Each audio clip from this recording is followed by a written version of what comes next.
Hello and welcome to Daniel Workshop. Today I'm going to show you how I fix this shoe rack.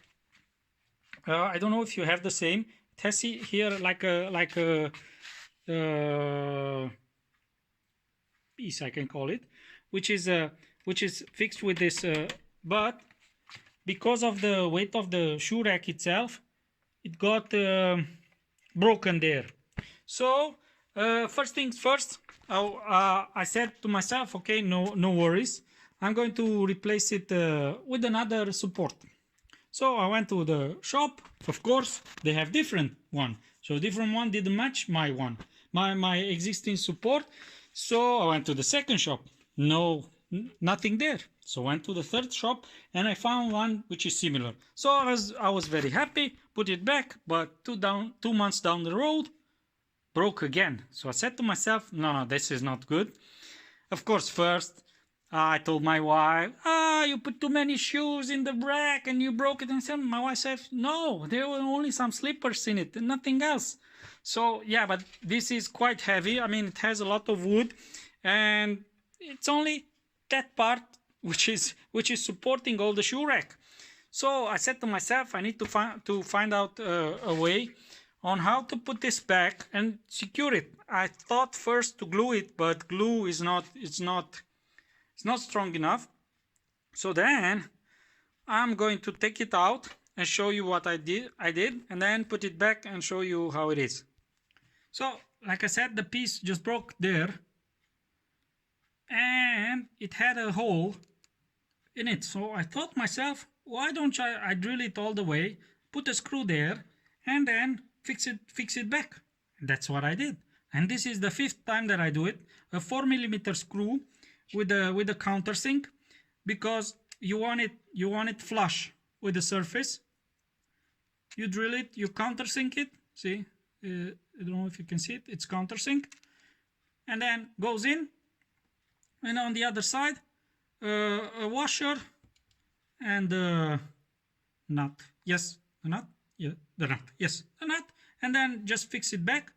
And I'm showing you how. I mean, I'm fixing it back now, and I'm going to show you how it is once it's done.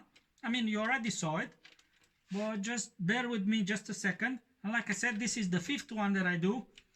And since I do the other 4, I never had any problems with it, because now the screw is holding all the weight and not the plastic thingy piece of crap, I meant to say, but it's not nice. I dropped the nut, but I found it.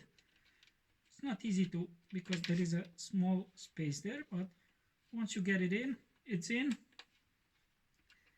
And you just tighten it a little, not too hard.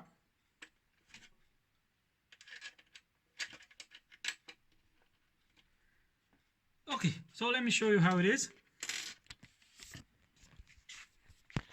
And this is the exterior of the shoe rack. Let me see if I can focus. Yes. And on the inside, where we are, that's the nut and the washer. It's a 4mm screw by 16mm long, countersink type. And once you put it in, you don't have any problems. So yeah, that's just a short movie today. I hope you enjoy it. It's a tutorial, and like I said, I've already did it with four this repair on four supports. But previous to that, I've replaced two new ones, but they had the same problem. After 2 months, they just break there. And now with the screw there, no more problem. It's fixed for life. I know that the factory need to make more, but sometimes you need to repair things to hold, and not just for a short while. So I hope you enjoy this video actually, sorry. And if you like it, just click the like button, subscribe, comment, or whichever, the bell also. And till next time, stay safe and have a great day.